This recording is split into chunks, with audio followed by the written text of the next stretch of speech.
लोकप्रिय हिंदी कहानियाँ देखने के लिए चैनल को सब्सक्राइब कर ले और बेल आइकन को भी दबा ले ताकि मैं जो भी कहानी बनाऊँ वो आसानी से आप तक पहुँच सके। ऋषिनगर गांव की रहने वाली सरिता अपने पति सरजू के साथ गांव में ही रहा करती थी। दोनों के दो बच्चे थे लेकिन शहर में रहते थे। बड़ा बेटा मोहन और उसकी पत्नी रागिनी, दूसरा बेटा सोहन और उसकी पत्नी नीलिमा। दोनों बेटों का शहर में अपना खुद का बिजनेस था जो बहुत अच्छे से चलता था, इसलिए वे दोनों गांव आना कभी भी ज़रूरी नहीं समझते। लेकिन इधर सरजू को भी किसी बात की कोई कमी ना थी क्योंकि वह एक बहुत बड़ा ज़मींदार था, इसलिए उसे भी किसी चीज़ की कोई ज़रूरत नहीं पड़ती थी और वे लोग गांव छोड़कर शहर जाना भी नहीं चाहते थे। एक दिन सरिता बच्चों से मिलने के लिए शहर जाने की जिद करने लगती है। बच्चों को देखे हुए बहुत दिन हो गए हैं।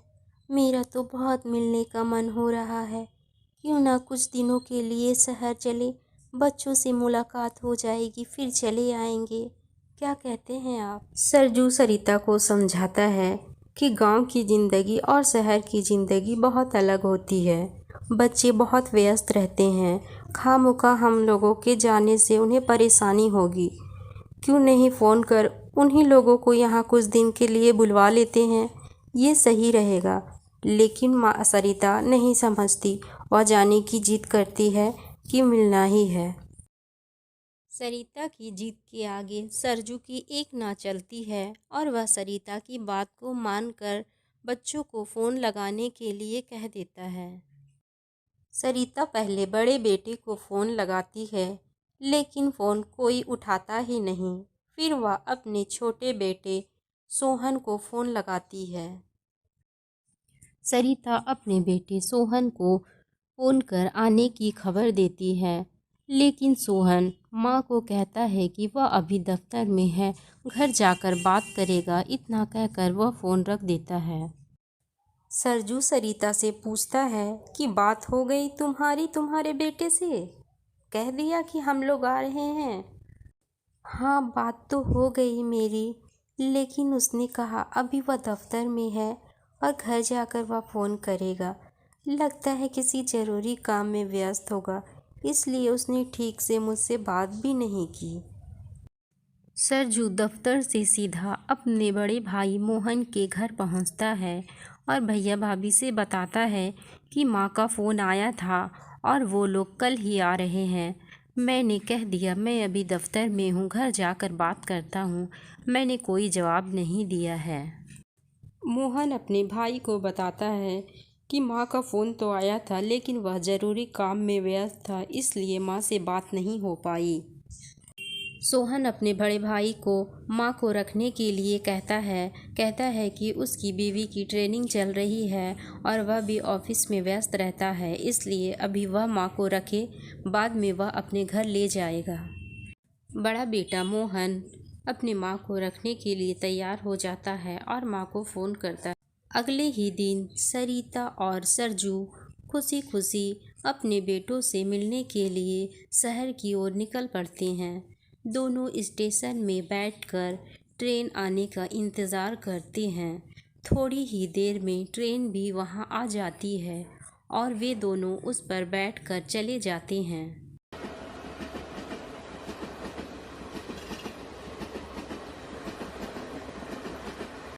ट्रेन से उतरने के बाद कोई भी माँ पिता को लेने नहीं आता है। दोनों खुद ही बड़े बेटे के घर पहुँच जाते हैं। बच्चों से मिलने की खुशी जितनी माँ पिता को थी, बहू को देखकर लग ही नहीं रहा था कि वह थोड़ी भी खुश है। वह लोग बहू से ढेर सारी बातें करते हैं, लेकिन रागिनी बहुत ही उदास मन से सबका जवाब देती है। थोड़ी ही देर में उसका बड़ा बेटा मोहन भी आ जाता है। वह भी माता पिता से बहुत ही उदास मन से मिलता है, मानो उसे माता पिता के आने की खुशी ही ना हो। यह सब देख दोनों की आंखें नम हो जाती है। अरे बेटा, तुम लोगों से मुलाकात हो गई, यही बहुत बड़ी बात है।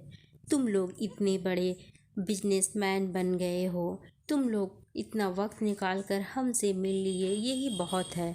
हम तो आज शाम में ही घर निकल जाएंगे, बस तुम लोगों को देखने के लिए आ गए बेटा। आखिर माँ पिता का मन है ना, मानता ही नहीं है। अभी थोड़ा सोहन से भी मिल लेती हूँ और फिर हम दोनों शाम के ट्रेन से ही घर निकल जाएंगे बेटा। तुम लोगों को ज़्यादा परेशान नहीं करेंगे। माँ पिता की बातों को सुन अब तो मोहन की भी समझ में आ गया था कि माँ पिता उन लोगों को देखकर समझ गए कि वे लोग खुश नहीं हैं, इसलिए ऐसा कह रहे हैं।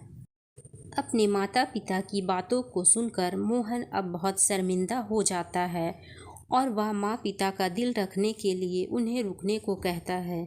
लेकिन सरिता अब रुकने को तैयार नहीं होती। वह अपने छोटे बेटे से मिलने उसके घर चली जाती है। जो चाहत आंखों में लेकर माता पिता आए थे, वो चाहत तो बच्चों की आंखों में दिखी ही नहीं। इसलिए सरिता अब जाने का ठान ही लेती है। सोहन अपने माता पिता से बैठकर बातें कर रहा होता है, लेकिन माँ पिता के आने की खुशी उसके चेहरे में ना थी। बेटा, तुम लोगों से मुलाकात हो गई, यही बहुत बड़ी बात है।